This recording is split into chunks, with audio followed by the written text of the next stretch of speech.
Capítulo 11. Martelo e Tenaz. 3 dias depois da chegada dos Hazak, Horan se viu andando ansioso nos limites de seu acampamento na Espinha. Ele não ouvia notícia alguma desde a visita de Albriec, nem era possível recolher informação enquanto observava Carvajal. Ele olhou para as tendas distantes onde os soldados dormiam e depois continuou a andar. Ao meio-dia, Horan teve um almoço seco e minguado. Enquanto limpava a boca com as costas da mão, ele se perguntou, quanto tempo os Hazak estão dispostos a esperar? Se aquilo era um teste de paciência, ele estava determinado a vencer. Para passar o tempo, ele praticava arco e flecha numa tora podre, só parava quando uma flecha se estilhaçava numa pedra enterrada no tronco. Depois disso não havia mais nada para fazer, exceto retomar as caminhadas a passos largos de um lado para o outro pelo caminho desimpedido que ia de uma pedra arredondada até o lugar onde dormia. Ele ainda estava andando quando ouviu passos na floresta mais abaixo. Roran pigu osu arco, esse escandu e espero. Foi um alívio quando viu o rosto de Baldur surgindo do nada. Horan acenou para que ele se aproximasse. Enquanto se sentavam, Horan perguntou, por que ninguém veio mais aqui? Não podíamos, disse Baldur, limpando o suor da testa. Os soldados têm nos vigiado muito de perto. Esta foi a primeira oportunidade que tivemos de escapar. Mas não posso ficar aqui muito tempo. Ele virou o rosto em direção ao pico que ficava mais acima e estremeceu. Você é mais valente do que eu, por ficar aqui. Você teve algum problema com lobos, ursos ou linces? Não, eu estou bem. Os soldados contaram alguma novidade? Um deles se gabou para Mor na noite passada, dizendo que seu pelotão foi escolhido a dedo para esta missão. Roran fechou a cara. Eles não têm andado muito quietos. Pelo menos 2 ou 3 ficam bêbados toda noite. Um grupo deles destruiu o salão da taverna de Morn logo no primeiro dia. Eles pagaram pelos danos? E claro que não. Horan virou o rosto e olhou lá para baixo, para o vilarejo. Eu ainda não consigo acreditar que o Império percorreu tamanha distância para me capturar. O que eu poderia lhes dar? O que eles acham que eu posso lhes dar? Baldur acompanhou seu olhar. Os Hazak interrogaram Katrina hoje. Alguém mencionou que vocês dois eram íntimos, e eles estavam curiosos para saber se ela tinha noção de onde você estava. Roran voltou a encarar o rosto de Baldur. Ela está bem? Seria preciso mais do que aqueles dois para assustá-la, tranquilizou Baldur. Sua frase seguinte foi cautelosa e teve o intuito de sondá-lo. Talvez você devesse pensar em se entregar. Eu logo iria me enforcar e a eles junto comigo. Horan se levantou e andou a passos largos pela sua rota costumeira, ainda batendo em sua perna. Como você pode dizer isso, sabendo como eles torturaram o meu pai? Baldur pegou no braço do amigo e disse, o que vai acontecer se você continuar escondido e os soldados não desistirem e partirem? Eles concluirão que mentimos para ajudar você a escapar. O Império não perdoa os traidores. Roran se afastou de Baldur. Ele deu meia volta, batendo na perna, e depois se sentou abruptamente. Se eu não aparecer, os Hazak culparão as pessoas que estiverem perto. Se eu tentasse levar os Hazak para longe, Horan não era um habitante das matas hábil o suficiente para livrar-se de 30 homens e dos Hazak. Eragon podia fazer isso, mas eu não. Ainda assim, a não ser que a situação mudasse, poderia ser a única saída. Ele olhou para Baldur. Não quero que ninguém se machuque por minha causa. Por enquanto irei esperar, mas se os Hazak começarem a ficar impacientes e ameaçarem alguém, bem, aí eu penso em outra coisa para fazer.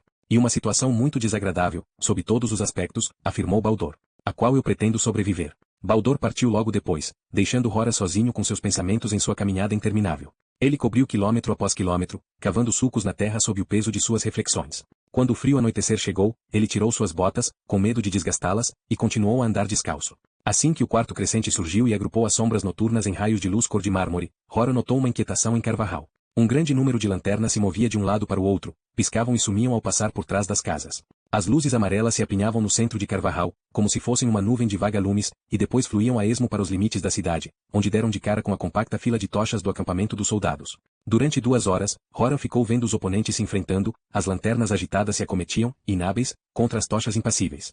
Finalmente, os grupos bruxuleantes se dispersaram e se infiltraram de volta em suas tendas e casas. Quando nada mais de interessante ocorreu, Horan desamarrou seu saco de dormir e se enfiou debaixo dos cobertores. Durante todo o dia seguinte, Carvajal foi consumida por uma atividade pouco usual. Figuras andavam a passos largos entre as casas e até mesmo, como Horan ficou surpreso ao ver, passeavam a cavalo pelo vale Palancar seguindo para várias fazendas.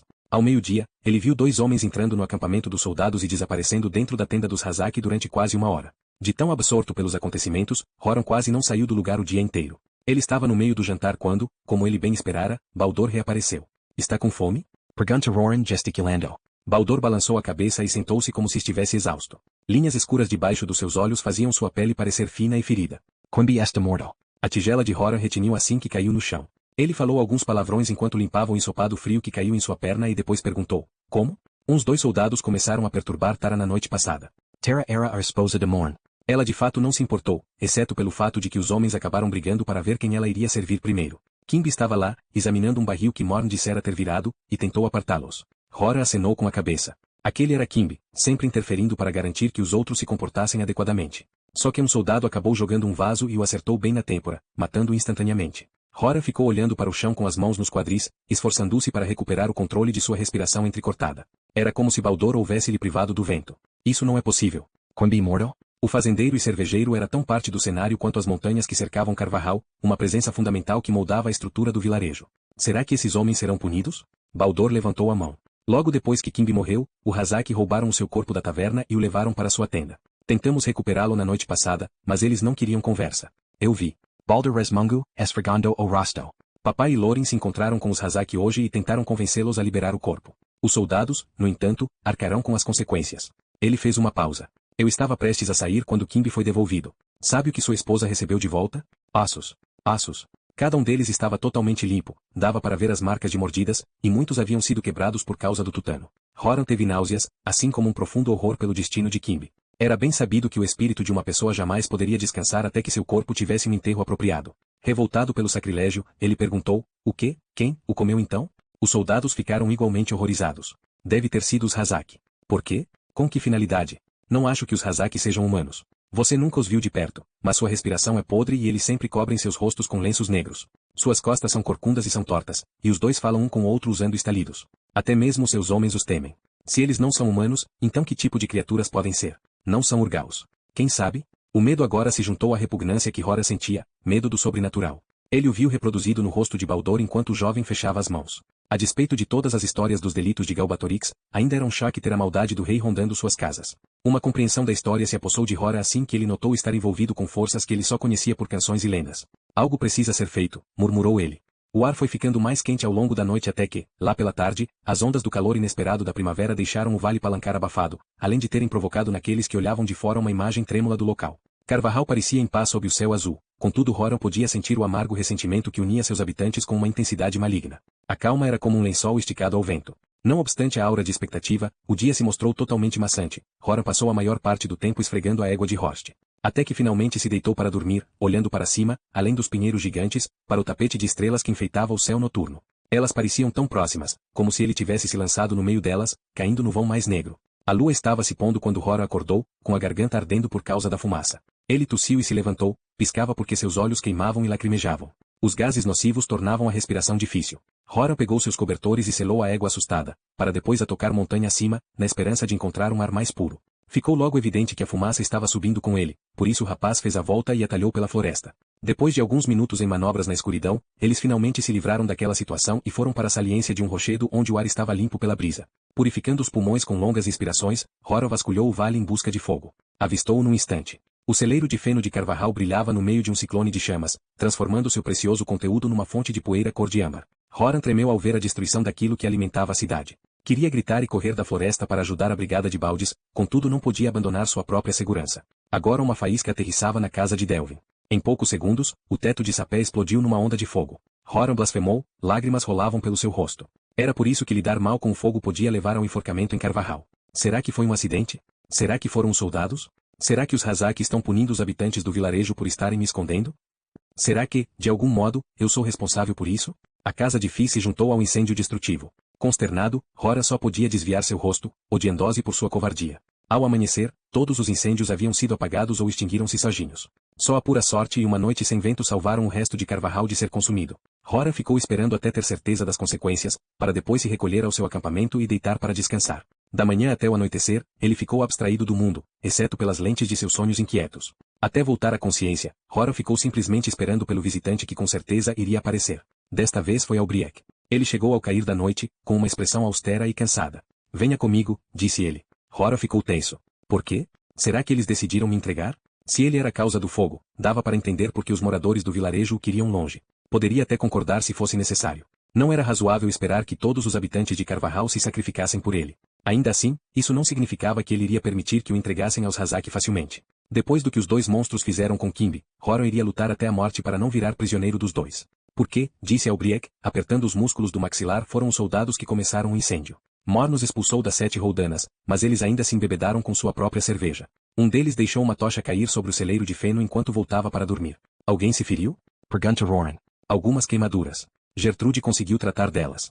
Tentamos negociar com os Razak. Eles desdenharam de nossos pedidos para que o Império restituísse nossas perdas e os culpados enfrentassem a justiça. Eles até mesmo se recusaram a confinar os soldados em suas tendas. Então por que eu devo voltar? Albriac deu um risinho cínico. Para botar para quebrar. Precisamos da sua ajuda para... Remover OSR Isaac. Vocês fariam isso por mim? Não estamos correndo riscos só por sua causa. Isso, no momento, diz respeito a todo o vilarejo. Pelo menos venha falar com papai e com os outros para ouvir o que eles pensam. Acho que você ficaria feliz de sair dessas montanhas amaldiçoadas. Horan passou um bom tempo considerando a proposta de Albriac antes de decidir acompanhá-lo. É isto ou fugir, e eu sempre terei como fugir depois. Ele pegou a égua, amarrou suas sacolas à sela e depois seguiu Albriac até o pé do vale. Sua jornada diminuiu de velocidade assim que eles se aproximaram de Carvajal, pois passaram a usar árvores e arbustos para se camuflar. Escondido atrás de um barril, Albriac checou para ver se as ruas estavam livres e depois fez um sinal para Horan. Juntos os dois saíram das sombras para a penumbra, atentos constantemente para o caso de algum soldado do Império aparecer. Na ferraria de Horst, Albriac abriu uma das portas duplas o suficiente para que Horan e a égua entrassem calmamente. Lá dentro, a oficina estava iluminada por uma única vela, que projetava um brilho trêmulo sobre a roda de rostos que a cercava na escuridão circundante. Horst estava lá, sua barba espessa se projetava como uma prateleira no meio da luz, ladeado pelos semblantes severos de Delvin, Jedrick e Loren. O resto do grupo era composto por homens mais jovens. Baldor, os 3 filhos de Loren, Par e o garoto de Kimby, Nofavrel, que só tinha 13 anos. Todos se viraram para olhar quando Horan chegou à reunião. Horst disse, você conseguiu. Escapou da desgraça enquanto estava na espinha? Type Sword. Então podemos prosseguir. Com o que, exatamente? Perguntou Horan ao mesmo tempo em que amarrava a égua a uma bigorna. Loren respondeu, o rosto de pergaminho do sapateiro era um aglomerado de linhas em talhes tortos. Tentamos ser razoáveis com esses Hazak, esses invasores. Ele parou, seu corpo delgado era torturado pelo chiado metálico que vinha do fundo do seu peito. Eles se recusaram a ser razoáveis. Colocaram todos nós em perigo sem esboçar nenhum sinal de remorso ou arrependimento. Ele fez um barulho na garganta e depois se pronunciou de forma deliberada. Eles, têm que ir tais criaturas. Não, disse Horan. Não são criaturas. São profanadores. Franziram as testas e acenaram concordando. Delwyn Pigu o fio de conversa. O problema é que a vida de todos está em perigo. Se aquele incêndio tivesse se espalhado ainda mais, dezenas de pessoas poderiam estar mortas e aquelas que escapassem teriam perdido tudo o que têm. Por causa disso, concordamos em expulsar os Hazak de Carvajal. Você irá se juntar a nós? Roran hesitou. E se eles voltarem e trouxerem reforços? Não podemos derrotar o Império inteiro. Não, disse Horst, em tom pesado e solene. Mas também não podemos ficar calados e permitir que os soldados nos matem e destruam as nossas propriedades. Um homem só consegue aturar tanto abuso antes de revidar. Loren deu uma gargalhada, jogando a cabeça para trás, de modo que a chama dourou seus dentes quebrados. Primeiro temos que nos fortificar, sussurrou alegremente. Depois lutamos. Vamos fazer com que eles lamentem o dia em que cravaram seus olhos podres em Carvajal.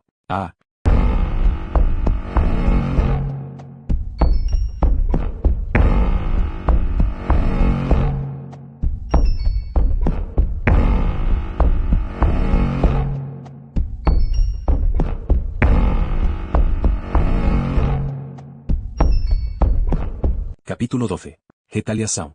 Depois que Horan concordou com o plano deles, Horst começou a distribuir pás, forçados, debulhadoras, qualquer coisa que pudesse ser usada para derrotar os soldados e expulsar os Hazak. Horan pegou uma picareta e depois a colocou de lado. Embora nunca tivesse ligado para as histórias de Bron, uma delas, a canção de Gera, ressoava em seu interior sempre que a escutava. Ela falava de Gera, o maior guerreiro do seu tempo, que abandonou a sua espada em troca da esposa e da fazenda. No entanto, ele não teve paz, pois um lorde ciumento iniciou uma vendetta contra a família de Gera, o que o forçou a matar novamente. Contudo ele não lutou com sua espada, mas com um simples martelo. Horan foi até a parede e retirou de sua superfície um martelo de tamanho médio, com um cabo longo e uma lâmina curva em um dos lados da cabeça. Ele o jogou de uma mão para a outra, depois foi a Horst e perguntou, posso ficar com isso? Horst olhou para a ferramenta e para Horan. Use-a com sabedoria. E depois se dirigiu para o resto do grupo. Ouçam. Queremos afugentar, não matar. Quebrem alguns ossos se quiserem, mas não se deixem levar. E o que quer que vocês façam, não paralisem, lutem. Não importa o quão heróicos e bravos vocês se sentirem, lembrem-se que eles são soldados treinados. Quando todos estavam equipados, eles deixaram a ferraria, atravessaram Carvajal e foram até o limite do acampamento dos Hazak. Os soldados já tinham ido dormir, exceto 4 sentinelas que patrulhavam o perímetro das tendas cinzentas. Os 2 cavalos dos Hazak estavam amarrados a uma estaca bem ao lado de uma fogueira que ardia lentamente. Horst du ordens calmamente, mando Albriac e Delwyn esprider dos sentinelas, e par e Roran esprider os outros dois. Horan prendeu a respiração enquanto se aproximava do soldado distraído. Seu coração começou a acelerar enquanto a energia atravessava os seus membros. Ele se escondeu atrás da quina de uma casa, bastante agitado, e esperou o sinal de Horst. Spear. Com um rugido, Horst rompeu de onde estava escondido, liderando o ataque às tendas. Horan se lançou à frente e girou o martelo, pegando o sentinela no ombro, triturando ruidosamente. O homem gritou e deixou cair sua alabarda. Ele cambaleava enquanto Horan acertava suas costelas e suas costas. Horan ergueu o martelo novamente e o homem bateu em retirada, gritando por socorro. Horan correu atrás dele, gritando palavras incoerentes. Chocou-se com a lateral de uma tenda de lã, pisando em cima do que quer que estivesse em seu interior, e depois acertou o topo de um elmo que ele viu emergindo de uma outra tenda. O metal ressoou como um sino. Horan mal notou que Loren pulava ao seu lado. O velho cacarejava e piava no meio da noite enquanto acertava os soldados com um forcado. Era uma confusão de corpos lutando para todos os lados. Girando à sua volta, Horan viu um soldado tentando puxar o seu arco. Ele saiu em seu encalço e acertou o arco por trás com seu malho de aço, partindo a madeira ao meio. O soldado fugiu. Os Hazaki saíram de sua tenda gritando em voz alta, com as espadas na mão. Antes que pudessem atacar, Baldur soltou os cavalos e fez com que estes galopassem em direção às duas figuras repugnantes. Os Hazaki se separaram e depois se reagruparam, só para serem varridos dali ao mesmo tempo em que os soldados perdiam a moral e fugiam. E então tudo acabou. Horan ofegava no silêncio, sua mão segurava o cabo do martelo. Depois de alguns instantes, ele abriu caminho em meio aos montes de tendas e cobertores até chegar em Horst. O Ferrero Soria largamente de Bexo de Sua Barba. Esta foi a melhor briga que eu tive em anos. Atrás deles, Carvajal despertava à medida que as pessoas tentavam descobrir a origem do tumulto. Horan ficou vendo lâmpadas cintilando por trás de janelas fechadas e então se virou assim que ouviu um leve soluçar. O garoto, Nonfavrel, estava ajoelhado ao lado do corpo de um soldado, apunhalando sistematicamente no peito, enquanto as lágrimas rolavam pelo seu queixo. Jedrick e Albriec se aproximaram correndo e afastaram Nonfavrel do cadáver. Ele não devia ter vindo, disse Horan. Horst encolheu os ombros. Era o seu direito. Ficou tudo na mesma. Matar um dos homens dos Hazaki só irá fazer com que fique mais difícil nos livrarmos dos profanadores. Devíamos fazer barricadas na estrada e no meio das casas para que eles não nos peguem de surpresa. Observando os homens cuidadosamente para ver se havia feridos, Horan notou que Delvin sofrerá um longo corte em seu antebraço, enfaixado pelo fazendeiro com uma tira arrancada de sua própria camisa rasgada. Com alguns gritos, Horst organizou o seu grupo. Ele despachou Albriec e Baldur para pegar a carroça de Kimby na ferraria e fez os filhos de Loren e para percorrer Carvajal atrás de itens úteis para garantir a segurança do vilarejo. Enquanto ele falava, as pessoas se reuniam à beira do campo, olhando para o que restou do acampamento dos Hazaki e para o soldado morto. O que aconteceu? Grita Fisk. Loren veio correndo e encarou o carpinteiro. O que aconteceu? Vou lhe dizer o que aconteceu. Nós derrotamos aqueles barbudos asquerosos, os pegamos com as calças na mão e os tocamos para fora daqui como cachorros. Estou feliz. A voz forte veio de Birgi, uma mulher de cabelos ruivos que abraçou Nonfavrel na altura do peito, ignorando o sangue que manchava o seu rosto. Eles merecem morrer como covardes por causa da morte do meu marido. Os moradores do vilarejo concordaram em tom de murmúrio, até que Tani falou, você enlouqueceu, Horst? Mesmo se só tivessem afugentado os Hazaki e seus soldados, Galbatorix iria simplesmente mandar mais homens. O Império jamais irá desistir enquanto não capturarem Horan. Deviemos entregá-lo Ross New Sloan. Horst ergueu suas mãos. Eu concordo, ninguém vale mais do que toda Carvajal. Mas se entregarmos Horan, vocês realmente acham que Galbatorix irá permitir que escapemos de uma punição por conta de nossa resistência? Aos seus olhos, não somos melhores que os Varden. Então por que vocês atacaram? Indigo Thane. Quem lhes deu a autoridade para tomar essa decisão? Vocês nos condenaram a todos. Desta vez Birgi respondeu, você deixaria eles matarem a sua mulher? Ela apertou o rosto do filho e depois mostrou para Tani suas mãos sangrentas, como se fosse uma acusação. Você deixaria que eles nos queimassem? Onde está a sua virilidade, pedreiro? Ele baixou a cabeça, incapaz de encarar a expressão inflexível da mulher. Eles incendiaram a minha fazenda, disse Horan, devoraram Kimby e quase destruíram Carvajal. Tais crimes não podem ficar impunes. Somos coelhos assustados para nos escondermos e aceitarmos o nosso destino? Não. Temos o direito de nos defender. Ele parou assim que Albriec e Baldur chegaram caminhando penosamente pela rua, arrastando a carroça. Podemos debater essa questão mais tarde. Agora temos que nos preparar. Quem irá nos ajudar? 40 e poucos homens se ofereceram. Juntos, eles encararam a difícil tarefa de tornar Carvajal impenetrável. Horan trabalhou incessantemente, fixaram cercas de madeira em volta das casas, empilharam barris cheios de pedras para construir muralhas provisórias e arrastaram toras pela estrada principal e a bloquearam com 2 carroças viradas. Enquanto Horan cumpria uma tarefa depois da outra, Katrina o deteve numa alameda. Ela o abraçou e depois disse, fico feliz por você estar de volta e ileso. Ele a beijou suavemente. Katrina, tenho que falar com você assim que tudo isso acabar. Ela sorriu incerta, mas com uma fagulha de esperança. Você tinha razão, foi tolice da minha parte protelar. Cada momento que passamos juntos é precioso, e eu não tenho nenhuma vontade de desperdiçar o tempo que temos quando um capricho do destino pode nos separar. Horan estava regando a cobertura de colmo da casa de Kizel, para que não pegasse fogo, quando Par gritou, os Hazak. Assim que largou o balde, Horan correu para as carroças, onde havia deixado seu martelo. Ao pegar a arma, viu um único Hazak sentado num cavalo bem ao longe na estrada, fora do alcance de uma flecha. A criatura estava iluminada por uma tocha em sua mão esquerda, enquanto sua direita estava atrás como se estivesse pronta para lançar alguma coisa. Horan deu uma gargalhada. Ele vai jogar pedras em nós? Está longe demais para sequer nos atingir. Ele foi interrompido assim que o Hazak moveu seu braço repentinamente e um frasco de vidro percorreu a distância que o separava e se estilhaçou contra a carroça da direita. Um segundo depois, uma bola de fogo jogou a carroça para o alto enquanto uma rajada de ar em combustão lançou Horan contra uma parede. Pasmo, ele caiu de mãos e joelhos no chão, ofegante. Em meio ao estrondo em seus ouvidos veio o rufar de cavalos a galope. Ele se esforçou para levantar e enfrentar o som, mas teve que mergulhar para o lado quando os Hazak adentraram Carvajal pelo vão ardente entre as carroças. Os Hazak controlavam seus corcéis, suas espadas reluziam enquanto eles talhavam as pessoas que se espalhavam à sua volta. Horan viu 3 homens morrendo até que Horst e Loren alcançaram os Hazak e começaram a combatê-los com forçados. Antes que os moradores do vilarejo pudessem se reagrupar, soldados atravessaram a brecha, mataram indiscriminadamente no meio da escuridão. Horan sabia que eles tinham que ser detidos, caso contrário Carvajal seria tomada. Ele pulou em cima de um soldado, pegou-o de surpresa, e o acertou no rosto com a lâmina do seu martelo. O soldado caiu sem fazer barulho. Enquanto os compatriotas do sujeito corriam em seu auxílio, Horan arrancou o escudo do cadáver de seu braço bambo. Ele quase não conseguiu soltá-lo a tempo de se proteger do primeiro ataque. Enquanto seguia em direção aos Hazak, Horan aparou um golpe de espada e depois atingiu o queixo do homem com uma martelada, jogando-o no chão. Comigo! Gritou Horan. Defendam os seus lares. Ele fugiu de uma estocada enquanto 5 homens tentavam cercá-lo. Comigo! Baldur foi o primeiro a responder ao seu chamado, depois Albriec. Alguns segundos depois, os filhos de Loren se juntaram a ele, seguidos por vários outros. Das ruas laterais, mulheres e crianças arremessavam pedras nos soldados. Fiquem juntos, ordenou Horan com firmeza. Estamos em maior número. Os soldados pararam enquanto a fileira de moradores do vilarejo diante deles continuava a engrossar. Com mais de 100 homens às suas costas, Horan lentamente avançou. Ataquem, seus tolóis, gritou um dos Hazak, arremessando o forcado de Loren para longe. Uma única flecha zumbiu em direção a Horan.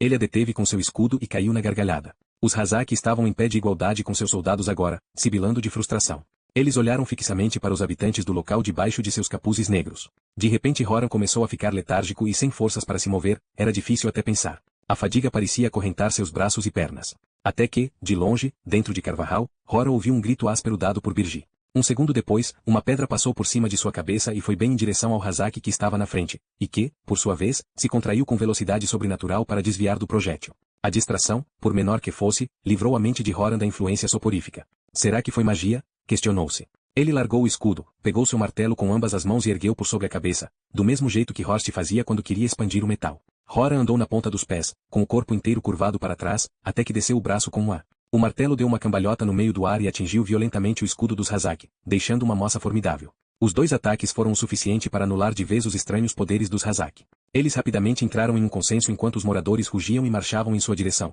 Então os invasores puxaram as rédeas de seus cavalos e se viraram repentinamente. Bateram em retirada, rugiram, enquanto passavam pelos soldados. Os guerreiros vestidos de vermelho saíram emburrados de Carvajal, golpeavam qualquer um que deles se aproximasse demais. Só quando estavam a uma boa distância das carroças em chamas, ousaram se virar. Horan suspirou e recuperou o seu martelo, sentindo os ferimentos na lateral do corpo e nas costas, bem onde ele se chocou contra a parede. Abaixou a cabeça ao ver que a explosão havia matado o par. 9 outros homens também morreram. Esposas e mães rasgaram a noite com seus lamentos. Como isso pôde acontecer aqui? Venham todos. Gritou Baldur. Horan piscou e cambaleou até o meio da estrada, onde Baldur estava. Um Hazak estava sentado como um besouro em cima do cavalo a apenas 20 metros de distância. A criatura curvou um dos dedos em direção a Horan e disse, Voxe fede como se seu primo. Nós nunca nos esse que se mois de um cheiro. O que vocês querem? Gritou ele. Por que vocês estão aqui? O Hazak riu de um jeito horrendo, como se fosse um inseto. Nós queremos informações. O ser olhou para trás, por onde os seus aliados haviam fugido e depois gritou. Entreguem Horan e vocês serão vendidos como escravos. Protejam-no e vamos devorá-los. É bom que tenham uma resposta quando voltarmos. E que se seja a resposta certa.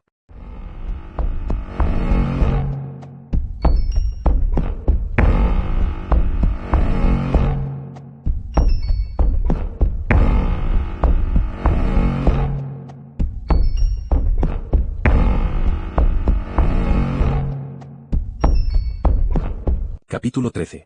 Os estuplovealdean eroca on ruin. A luz irrompeu dentro do túnel assim que as portas se abriram. Eragon estremeceu, seus olhos extremamente desacostumados à luz do dia depois de tanto tempo no subterrâneo. Ao lado dele, Safira sibilava e arqueava o pescoço para ter uma visão melhor dos arredores. Haviam levado 2 dias para percorrer a passagem subterrânea de Fartendur, embora parecesse mais para Eragon, devido ao crepúsculo interminável que o cercava e ao silêncio imposto pela escuridão ao grupo. No todo, só conseguia se lembrar de um punhado de palavras sendo trocadas durante a jornada. Eragon esperara poder aprender um pouco mais sobre Arya enquanto viajavam juntos, mas a única informação que recolheu foi simplesmente resultado de sua observação. Ele não havia jantado ao seu lado antes e ficou surpreso ao ver que ela havia trazido a sua própria comida e não comia carne. Quando ele lhe perguntou o porquê, Arya disse, você jamais irá consumir a carne de um animal novamente depois de estar treinado, se o fizer, será apenas na mais rara das ocasiões. Por que you devo desistir de comer carne? Zambu Yeli. Não posso explicar com palavras, mas você entenderá assim que chegarmos a Elesmera. Tudo aquilo foi esquecido enquanto ele corria para a soleira, ansioso para ver o seu destino. Encontrou-se em pé num afloramento de granito, mais de 30 metros acima de um lago violeta, brilhante sob o sol do leste. Como no Costa Merna, a água ia de montanha a montanha e preenchia toda a extensão do vale. No ponto mais distante do lago, o Azerragni fluía para o norte, seguindo entre os picos até, muito ao longe, desembocar precipitadamente nas planícies ao leste. À sua direita, as montanhas eram desertas, exceto por algumas trilhas, mas à sua esquerda havia a cidade Anand de Tarnag. Ali, os anões haviam remodelado as aparentemente imutáveis Beor, transformaram-nas numa série de terraços. Os mais baixos eram, em grande parte, fazendas, pátios de terra esperavam para serem cultivados, de castelos baixos e largos feitos inteiramente de pedra. Acima daqueles platos, erguiam-se, patamar sobre patamar, construções conectadas até culminarem num domo gigante branco e dourado. Era como se toda a cidade fosse um lance de degraus que levassem ao domo. A cúpula reluzia como se fosse uma pedra da lua polida, uma pérola láctea que flutuava no topo de uma pirâmide de ardósia. Oric antecipou-se à pergunta de Eragon, dizendo, este é Selbideio, o maior templo do reino dos anões e lar do Durgrinst Quan, o clã Quan, cujos membros agem como servidores e mensageiros dos deuses. Eles governam Tarnag? Perguntou Saphira. Eragon repetiu a questão. Não, afirmou Arya, andando para adiante. Embora os Quan sejam fortes, ainda são poucos, apesar do poder que têm sobre a vida após a morte, e o ouro.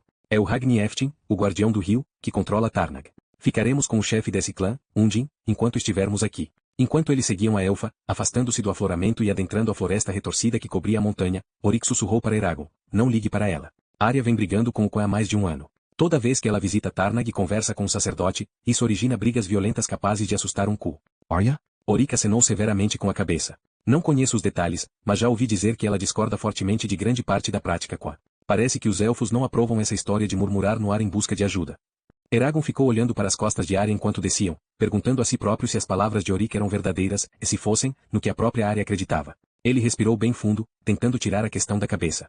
Era maravilhoso estar de volta ao ar livre, onde podia sentir o cheiro dos musgos, das samambaias e das árvores da floresta, onde o sol esquentava o seu rosto e as abelhas e os outros insetos fervilhavam alegremente. A trilha os levou mais abaixo, para a beira do lago, antes que ascendessem novamente em direção a Tarnag e de seus portões abertos. Como vocês conseguiram esconder Tarnag de Galbatorix?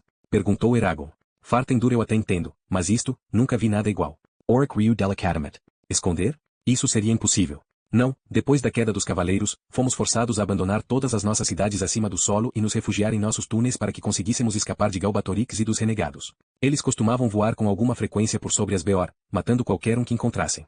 Eu achava que os anões sempre viveram no subterrâneo. As sobrancelhas grossas de Oric se encontraram numa carranca. Por que deveríamos? Podemos ter uma certa afinidade pelas pedras, mas gostamos de ficar ao ar livre tanto quanto os elfos ou os humanos. No entanto, foi apenas há uma década e meia, desde que Morza morreu, que ousamos retornar para Tarnag e outras de nossas antigas moradas. Galbatorix pode ser terrivelmente poderoso, mas até ele não atacaria uma cidade inteira sozinho. É claro, ele e seu dragão poderiam nos causar problemas sem fim se quisessem, mas nos últimos tempos eles raramente deixam Urubai, mesmo para fazer viagens curtas. Galbatorix não poderia trazer um exército para cá sem antes derrotar Buraga ou Fartendur. O que ele quase conseguiu, comentou Saphira. Depois de alcançar o cume de um pequeno morro, Eragon agitou-se, surpreso, assim que um animal irrompeu do meio da vegetação rasteira em direção à trilha. A criatura macilenta parecia com um bode montanhês da espinha, exceto pelo fato de que era um terço maior e possuía chifres gigantes e curvados que davam a volta em torno de suas bochechas, fazendo Murgal não parecer maior que um ninho de andorinha. Mais estranho ainda era a sela amarrada nas costas do bode e o anão sentado em cima dela com firmeza, mirando no ar um arco puxado pela metade.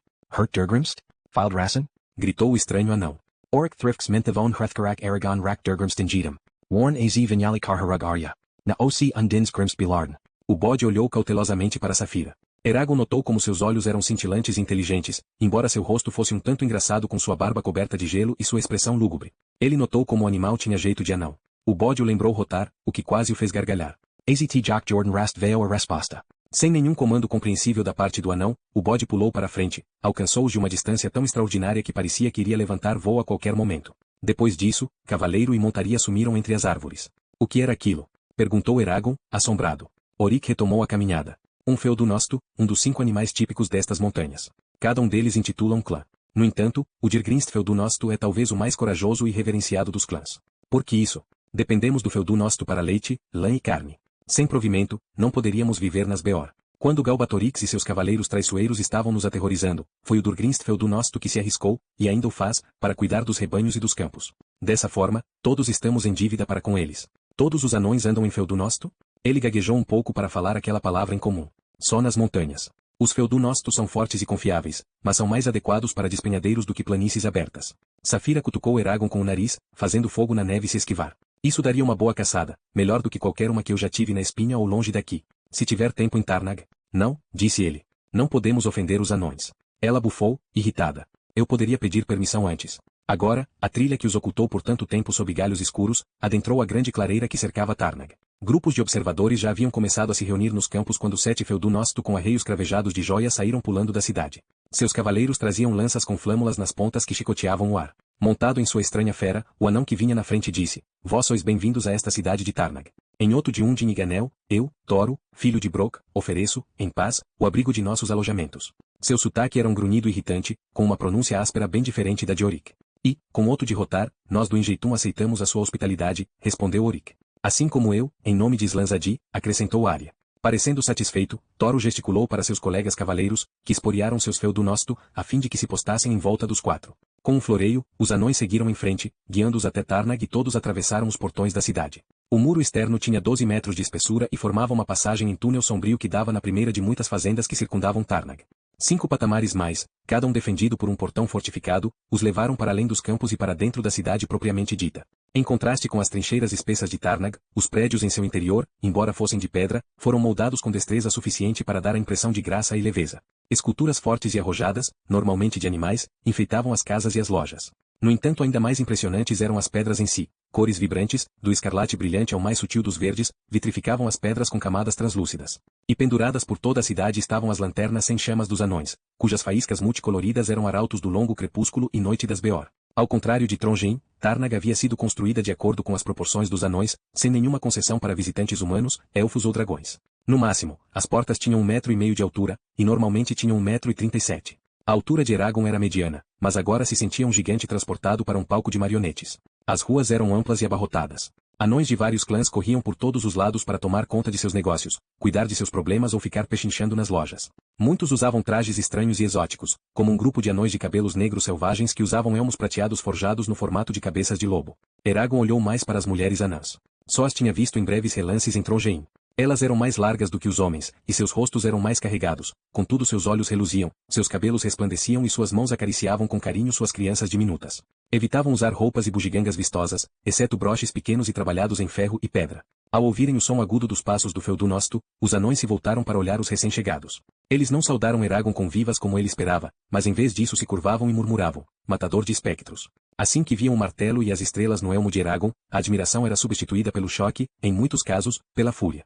Um certo número de anões mais irascíveis se encolheram em volta do Feudunósto, e ficaram olhando para Eragon por entre os animais, rogando pragas. A nuca de Eragon formigava. Parece que me adotar não foi a decisão mais popular que Rotar poderia tomar. Claro concorda Saphira. Ele pode ter aumentado o controle que tem sobre você, mas ao custo de indispor muitos dos anões.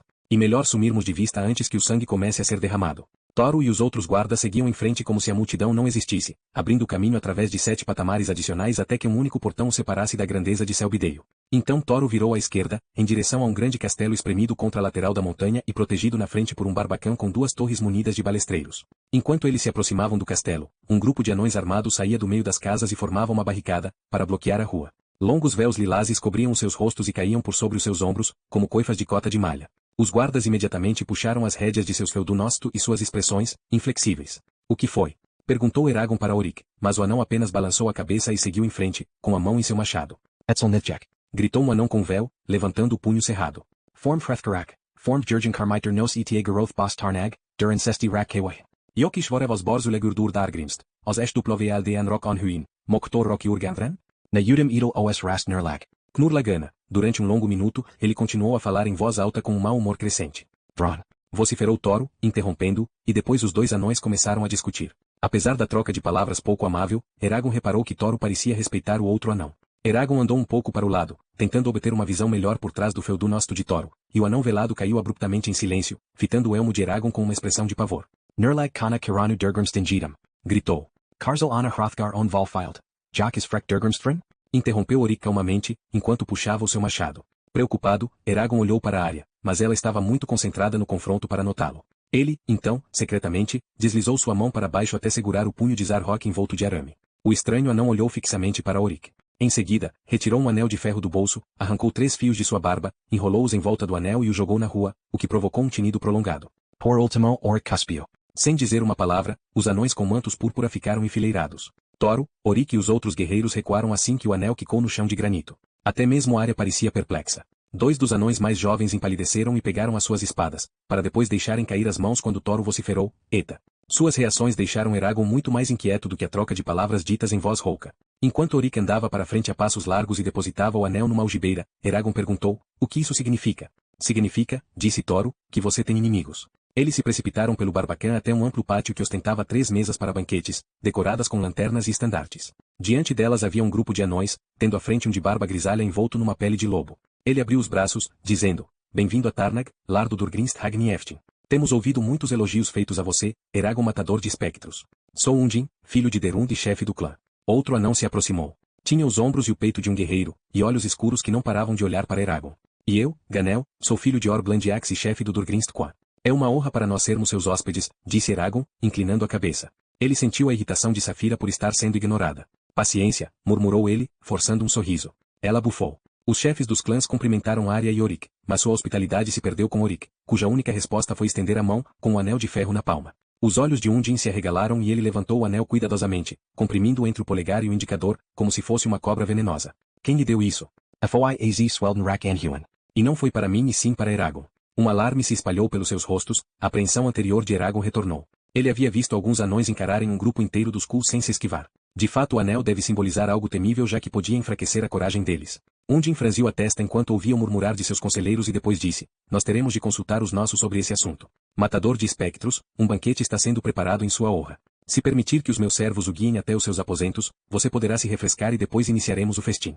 E claro, Eragon passou as rédeas de fogo na neve para um anão que esperava e acompanhou o guia pelo castelo. Assim que passou pelo vão da porta, olhou para trás e viu ao longe Arya e Oric se alvoroçando com os chefes dos clãs, suas cabeças encostadas umas nas outras. Não vou demorar, prometeu ele a Saphira. Depois de se agachar para poder transpor os corredores construídos para anões, sentiu-se aliviado ao ver que o quarto a ele destinado era espaçoso o bastante para ficar em pé livremente. O empregado se curvou e disse, vou voltar quando Gristborit Undin estiver pronto. Assim que o anão saiu, Eragon fez uma pausa e respirou bem fundo, grato pelo silêncio. O encontro com os anões velados pairava em sua mente, sendo difícil relaxar. Pelo menos não ficaremos muito tempo em Tarnag. Isso deve impedi-los de nos atrapalhar. Retirando as luvas, Eragon foi até uma bacia de mármore instalada no chão, ao lado de sua cama baixa. Colocou as mãos dentro d'água, e então as retirou depressa emitindo um grito involuntário. A água estava quase fervendo. Deve ser costume dos anões, percebeu. Ele esperou até que esfriasse um pouco, depois mergulhou seu rosto e seu pescoço, esfregando-se enquanto o vapor se desprendia em torvelinhos. Revigorado, trocou as calças e a túnica pelas roupas que usará no funeral de Ajihad. Tocou em Zarhok, mas decidiu que a espada só iria insultar a mesa de Undin e optou por enfiar no cinto sua faca de caça. Em seguida retirou, de sua saca, o pergaminho que Nazuada havia lhe encarregado de entregar para Islanzadi, sentia o seu peso na mão enquanto se perguntava qual seria o melhor lugar para escondê-lo.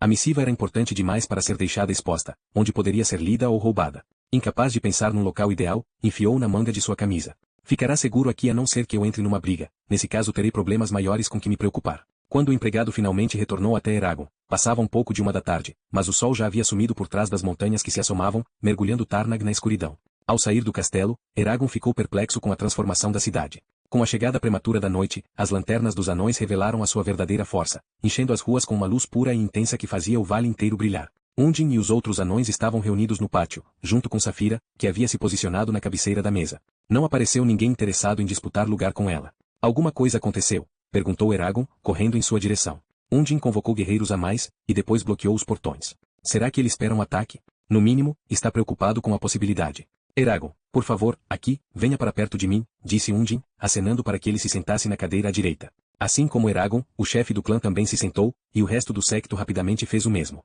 Eragon ficou feliz quando Oric acabou ao seu lado com Arya bem à sua frente, do outro lado da mesa, embora ambos parecessem um tanto austeros. Antes que ele pudesse perguntar a Oric sobre o anel, Undin bateu na mesa e berrou, Igazevote. Empregados saíram de dentro do castelo trazendo travessas forjadas a ouro cheias de carnes, tortas e frutas. Eles se dividiram em 3 fileiras e uma para cada mesa, e depositaram os pratos com um floreio. Diante deles, estavam sopas e ensopados com vários tubérculos, carne assada de veado, bisnagas grandes e quentes de pão de fermento, e fileiras de bolos de mel com molho de conserva de framboesa. Sobre uma camada de hortaliças havia filés de truta salpicados de salsa. Ao lado, enguias em conserva olhavam desconsoladas dentro de uma urna de queijo, como se esperassem que, de algum modo, pudessem fugir para um rio. Havia um cisne em cada mesa, cercado por um bando de perdizes, gansos e patos recheados. Os cogumelos estavam em toda parte, grelhados em tiras suculentas, colocados no topo das cabeças das aves como se fossem gorros ou entalhados na forma de castelos cercados por fossos de molho de carne. Uma incrível variedade estava à mostra, desde cogumelos brancos inchados do tamanho do punho de Eragon, a outros que ele poderia ter confundido com cascas de árvore ásperas, até delicados cogumelos venenosos partidos bem no meio para exibir sua carne azul. Então o prato principal do banquete foi revelado, um gigantesco javali assado que brilhava por causa dos temperos. Pelo menos Eragon achou que fosse um javali, pois sua carcaça era tão grande quanto fogo na neve e foram necessários 6 anões para carregá-lo. As presas eram mais compridas que os antebraços, o focinho tão grande quanto a cabeça. E o cheiro dominava totalmente o banquete em ondas pungentes que faziam seus olhos lacrimejarem, tamanha era sua força. Nagra Sasuru Oryx. É um javali gigante. Undin está realmente honrando a sua presença esta noite, Eragon. Só os anões mais valentes ousam caçar Nagra, e o animal só é servido àqueles que possuem grande valor. Além disso, ele fez um gesto que leva a crer que irá apoiá-lo contra o Durgrinst Nagra. Eragon se inclinou em sua direção para que ninguém mais pudesse ouvir. Então este é mais um animal nativo das Beors? Quais são os outros? Lobos da floresta, grandes demais para caçar um Nagra e ágeis o suficiente para pegar um Feudonosto. Ursos das cavernas, os quais chamamos de Urzad, e os elfos nominados Beorn, nome que os inspirou a batizar esses picos, embora nós mesmos não os chamemos assim. O nome das montanhas é um segredo não compartilhado com nenhuma raça. E, Smervote, ordenou Undin, sorrindo para seus convidados. Os empregados sacaram imediatamente pequenas facas curvadas, cortaram pedaços do Nagra e os serviram a todos, exceto para Arya, incluindo um pedaço bem maior para Safira. Undin sorriu novamente, pegou um punhal e cortou um pedaço de sua carne. Eragon pegou a sua faca, mas Oryx segurou o seu braço. A spear. Undin mastigou lentamente, revirando os olhos e acenando de forma exagerada, para depois engolir e proclamar. Elfgainir. Agora sim, disse Oryx, virando-se para a refeição enquanto a conversa brotava ao longo das mesas. Eragon nunca havia provado nada como aquele javali. Era suculento, macio, tinha um tempero bastante exótico, corno se a carne tivesse sido embebida em mel e cidra acentuados pela menta usada para dar sabor ao porco. Fico me perguntando como eles fizeram para preparar algo tão grande. Muito lentamente, comentou Safira, mordiscando o seu Nagra. Entre uma mordida e outra, Oryx explicou. Desde os dias em que o envenenamento era desmedido entre clãs, tornou-se um costume o anfitrião provar a comida antes e declará-la segura para os convidados. Durante o banquete, Eragon dividiu seu tempo entre provar a infinidade de pratos e conversar com Oryx, Arya e os anões que estavam mais ao fundo na mesa. Com isso, as horas se aceleraram, pois o banquete era tão grande que era tarde da noite quando o último prato fora servido e consumido e o último cálice esvaziado. Enquanto os empregados retiravam a louça e os talheres, Undin se virou para Eragon e disse, a refeição o deixou satisfeito, não? Esteve deliciosa. Undin acenou com a cabeça. Fico feliz que você tenha gostado. Pedi para que colocassem as mesas do lado de fora ontem para que o dragão pudesse jantar conosco. Ele permaneceu concentrado em Eragon durante todo o tempo em que falou. Eragon gelo por dentro. Intencionalmente ou não, Undin havia tratado Safira como algo que não passava de uma fera. O cavaleiro pretendia perguntar sobre os anões com véus em particular, mas na hora para perturbar Undin, disse, eu e Safira agradecemos. E acrescentou, Senhor, por que o anel foi jogado em nossa direção? Um silêncio doloroso se espalhou pelo pátio. Por acaso, Eragon viu Oryx estremecer. Arya, no entanto, sorriu como se tivesse entendido o que ele estava fazendo. Ndin abaixou seu pumal, franzindo fortemente a testa. Os Knurlag que você encontrou são de um clã trágico. Antes da queda dos cavaleiros, eles formavam algumas das famílias mais velhas e ricas do nosso reino. Porém, seu destino foi selado por 2 erros. Eles viviam na margem oeste das montanhas Beor e ofereceram seus maiores guerreiros a serviço de Vrael. A raiva irrompeu por sua voz na forma de estrépitos. Galbatorix e seus eternamente malditos renegados os assassinaram em sua cidade de Urubain. Então voaram sobre nós, matando muitos outros. Daquele clã, apenas Grinskarvlor Anhuin e seus guardas sobreviveram. Anhuin logo morreu de tristeza, e seus homens passaram a usar o nome de Azecelt e Hak Anhuin, as lágrimas de Anhuin, cobrindo seus rostos para lembrarem de perda que tiveram e do desejo por vingança. As faces de Eragon ardiam de vergonha enquanto ele lutava para manter seu rosto sem expressão. Então, prosseguiu Undin, olhando fixamente para uma sobremesa, eles reconstruíram o clã ao longo das décadas, esperando e buscando reparações. E agora vem você, usando a marca de Rotar. E o máximo dos insultos para eles, não importa o quanto você tenha servido Fartendur. Tanto que jogaram o anel, o desafio supremo. Isso significa que Durgrinst Azecelt e Hak Anhuin vão opor-se a você com todos os recursos possíveis em qualquer circunstância, importante ou insignificante. Eles se colocaram totalmente contra você, declarando-se inimigos de sangue. Eles pretendem me ferir fisicamente? Perguntou Eragon com firmeza. O olhar fixo de Undin vacilou por um instante quando lançou para Ganel, mas depois balançou a cabeça e emitiu uma gargalhada áspera que era, provavelmente, mais alta do que a ocasião permitia. Não, matador de espectros. Nem mesmo eles ousariam ferir um convidado. É proibido. Eles só o querem fora, fora daqui. Contudo, Eragon ainda se questionava. E Undin prosseguiu. Por favor, vamos tentar não falar mais sobre esses assuntos desagradáveis. Ganel e eu oferecemos a nossa comida e o nosso mulso em sinal de amizade. Não é isso que importa? O sacerdote murmurou em concordância. Sinto-me Grado, a brando Eragon finalmente. Safira olhou de um jeito solene e disse, eles estão com medo, Eragon. Estão com medo e se ressentem porque foram forçados a aceitar a ajuda de um cavaleiro. Sim. Eles podem lutar conosco, mas não lutam por nós.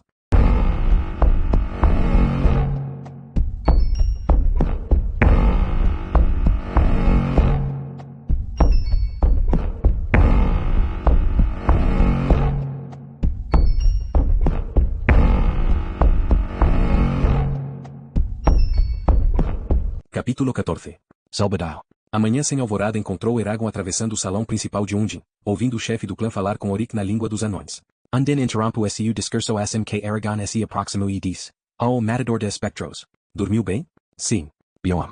Ele gesticulou para Orik. Andamos pensando na partida de vocês. Esperava que pudessem passar algum tempo conosco. Mas sob as atuais circunstâncias, parece melhor retomarem a jornada amanhã bem cedo, quando haverá pouca gente nas ruas que possa perturbá-los. Os suprimentos e o transporte estão sendo preparados enquanto falamos. Rotar ordenou que vocês fossem escoltados por guardas até Ceris. Aumentei o número de 3 para 7. E até lá, o que faremos? Undin encolheu seus ombros cobertos de peles de animais. Pretendia lhes mostrar as maravilhas de Tarnag, mas seria uma tolice passear com vocês pela minha cidade. No entanto, Gristborit Ganel os convidou para passarem o dia em Selbideio. Aceitem se quiserem. Vocês estarão seguros ao seu lado. O chefe do clã parecia ter esquecido sua declaração anterior de que Azazel de Hakanhuin não iria maltratar um convidado.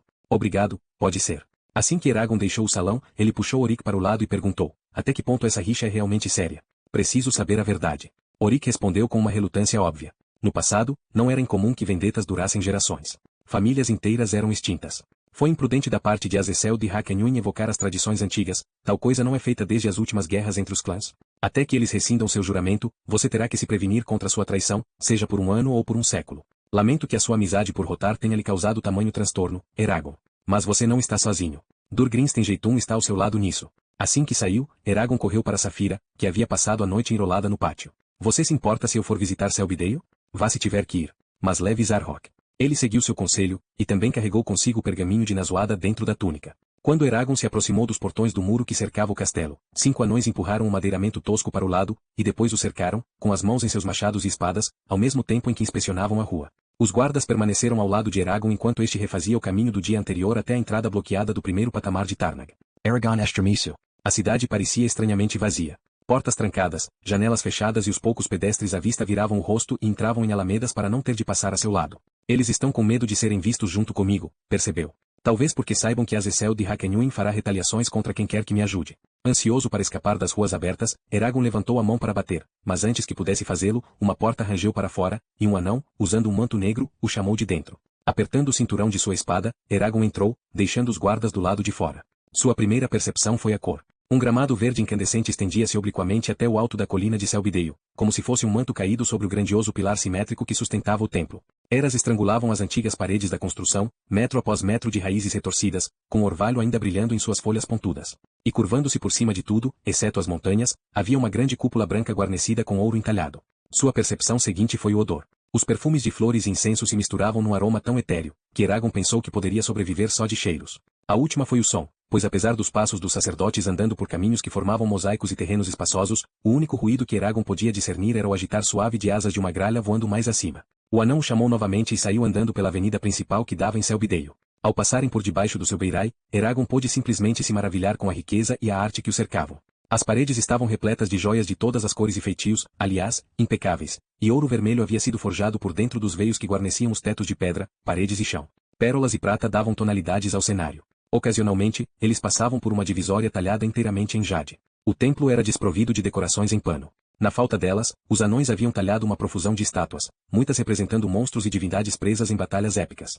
Depois de subir diversos andares, atravessaram uma porta de cobre encerada com verdete e ornada com emaranhado de nós desenhados, adentrando uma sala vazia com piso de madeira. Havia armaduras mal penduradas nas paredes, junto com prateleiras cheias de espadas idênticas àquela com a qual Angela havia lutado em Fartendur. Ganel estava lá, treinava contra 3 oponentes anões mais jovens. O manto do chefe do clã estava preso acima de suas coxas para que ele pudesse se mover livremente. Seu rosto era uma carranca furiosa enquanto o cabo de madeira girava em suas mãos, lâminas cegas moviam-se rapidamente como vespas irritadas. 2 dos anões adversários deram um bote em Ganel, só para serem bloqueados num soar de madeira e metal enquanto ele girava na frente de ambos, atingindo seus joelhos e cabeças, jogando-os no chão. Eragon sorria enquanto observava Ganel desarmando seu último oponente numa rajada brilhante de golpes. Finalmente o chefe do clã notou Eragon e dispensou os outros anões. Assim que Ganel colocou sua arma numa prateleira, Eragon disse, todos os quais são tão peritos assim no manejo da espada. Parece uma habilidade estranha para sacerdotes. Ganel o encarou. Precisamos ter condições de nos defendermos, não? Muitos inimigos espreitam esta terra. Eragon acenou com a cabeça, concordando. Essas espadas são únicas. Nunca vi nada parecido, exceto uma usada por uma herbolária na batalha de Fartendur. O anão prendeu a respiração e depois deixou o ar sair por entre os dentes. Angela. Sua expressão ficou amarga. Ela ganhou seu bastão de um sacerdote durante um jogo de adivinhações. Foi um truque sórdido, já que somos os únicos com permissão de usar Altírnano. Ela e Arya, ele encolheu os ombros e foi até uma pequena mesa, onde encheu 2 canecas com cerveja. Ao passar uma delas a Eragon, ele disse, convidei-o para vir aqui hoje a pedido de Rotar. Ele me disse que, se você aceitasse sua oferta para se tornar Enjeitum, eu deveria inteirá-lo das tradições dos anões. Eragon bebericou a cerveja e se manteve em silêncio, observando como a sobrancelha grossa de Ganel retinha a luz, as sombras cobriam seu rosto. O chefe do clã continuou, nunca antes nossas crenças secretas foram transmitidas para um Advena, e você não deverá falar delas para humanos ou elfos. Porém, sem este conhecimento, você não poderá defender o que significa ser Knurla. Você é Enjeitum agora, nosso sangue, nossa carne, nossa honra. Você entende? Sim. Então venha. Com sua cerveja na mão, Ganel tirou Eragon do salão de duelos e o conduziu por 5 grandes corredores, parando na arcada de uma câmara escura e nevoada de incenso. De frente para eles, o contorno atarracado de uma estátua se expandia pesadamente do chão até o teto. Uma luz fraca projetava-se sobre o rosto meditativo do anão, talhado com uma crueza incomum em granito marrom. Quem é ele? Perguntou Eragon, intimidado. Contra Rei dos Deuses. Ele é um guerreiro e um sábio, embora instável. Por isso queimamos oferendas para nos assegurarmos de sua afeição nos solstícios, antes da semeadura, e em mortes e nascimentos. Ganel torceu a mão num gesto estranho e se curvou para a estátua. É para ele que rezamos antes das batalhas, por ele ter moldado esta terra a partir dos ossos de um gigante e instituir a ordem do mundo. Todos os reinos são de Guntera. Depois, Ganel instruiu Eragon sobre como venerar apropriadamente o deus, explicando os sinais e as palavras que eram usadas para homenageá-lo. Ele elucidou o significado do incenso, símbolo da vida e da felicidade, e passou longos minutos repassando lendas sobre Guntera, como o deus nasceu totalmente formado do ventre de uma loba durante o despertar de estrelas, como ele havia enfrentado monstros e gigantes para ganhar um lugar para sua família em Alagaisia, e como tomou Kilf, a deusa dos rios e do mar, como sua companheira. Em seguida, os dois foram até a estátua de Kilf, esculpida com extraordinária delicadeza numa pedra azul clara. Seu cabelo esvoaçava para trás em ondulações suaves, descia pelo pescoço e emoldurava encantadores olhos de ametista. Em suas mãos, ela segurava uma vitória régia e um pedaço de uma pedra vermelha e porosa que Eragon não reconheceu.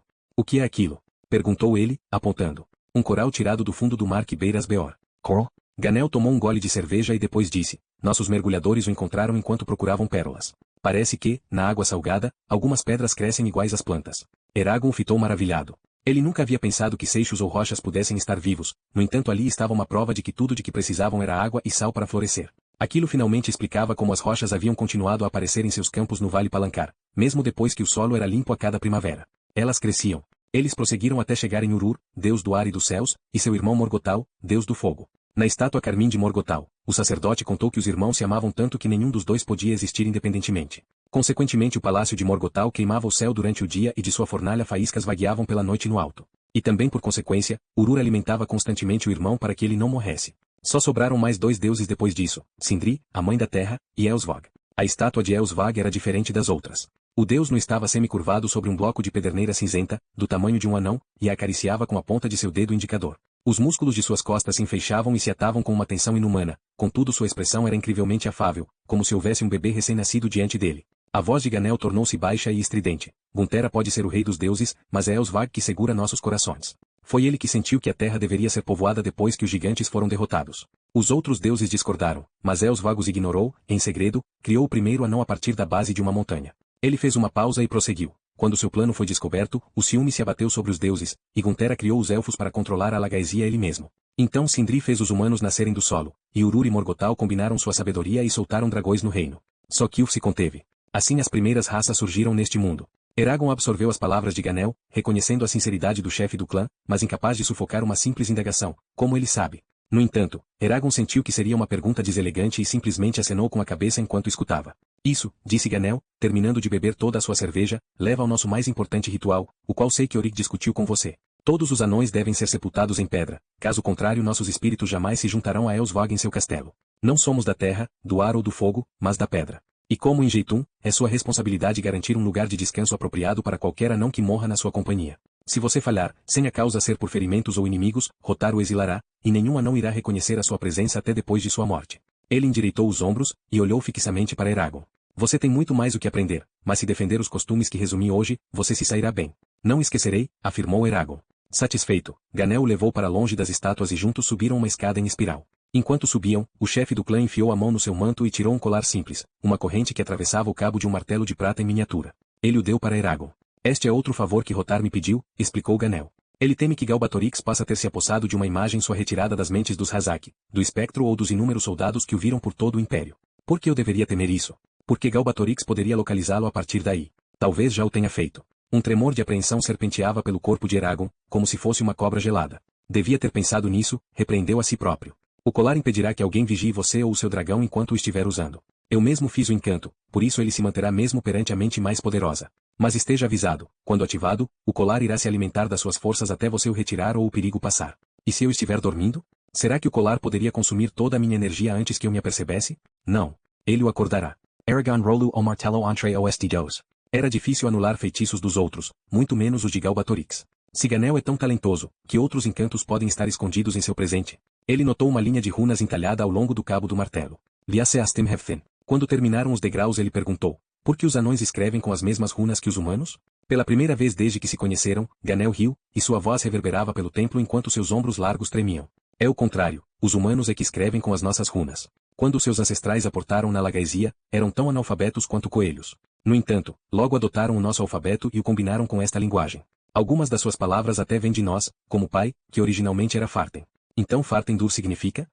Eragon deslizou o colar pela cabeça e o enfiou dentro da túnica. Nosso pai. Parando numa porta, Ganel conduziu Eragon por uma galeria curva localizada logo abaixo da cúpula. A passagem se ligava a Selbideio, oferecendo, através das arcadas abertas, uma vista das montanhas atrás de Tarnag, assim como da cidade coberta de terraços bem lá embaixo. Eragon mal apreciou a vista, pois a parede interna da galeria estava coberta por uma pintura única e contínua, um gigantesco painel narrativo que começava com uma descrição da criação dos anões sob a mão de Elsvog. As figuras e os objetos estavam em alto relevo, dando ao panorama uma sensação hiperrealista com suas cores brilhantes, fortes e detalhadas. Fascinado, Eragon perguntou, como isso foi feito? Cada cena é entalhada em pequenas chapas de mármore, que são queimadas com esmalte e depois encaixadas numa única peça. Não seria mais fácil usar tinta comum?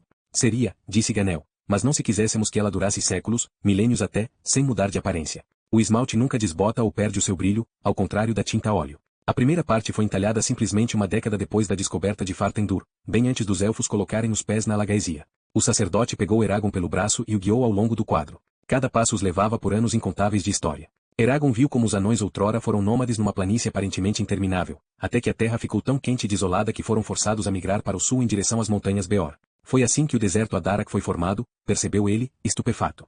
Enquanto os dois passavam pelo mural, seguindo em direção aos fundos de Selbideio, Eragon testemunhou tudo desde a domesticação de Feldunosto até o entalhe de Zidar-Mitrim, o primeiro encontro dos anões com os elfos e a coroação de cada novo rei dos anões. Dragões apareciam frequentemente, queimando e assassinando. Eragon teve dificuldade para evitar fazer comentários diante dessas partes. Seus passos foram diminuindo quando a pintura começou a mostrar o episódio que ele ansiava por encontrar, a guerra entre elfos e dragões. Os anões haviam devotado um grande espaço para a destruição provocada pelas duas raças em Alagaesia. Eragon encolheu os ombros de horror ao ver os dragões e os elfos matando uns aos outros. As batalhas continuaram por metros a fio, cada imagem mais sangrenta do que a anterior, até que a escuridão se ergueu e um jovem elfo foi mostrado ajoelhado na beira de um penhasco, segurando um ovo branco de dragão. Esse é? Sussurro Aragon. Sim, é Eragon, o primeiro cavaleiro.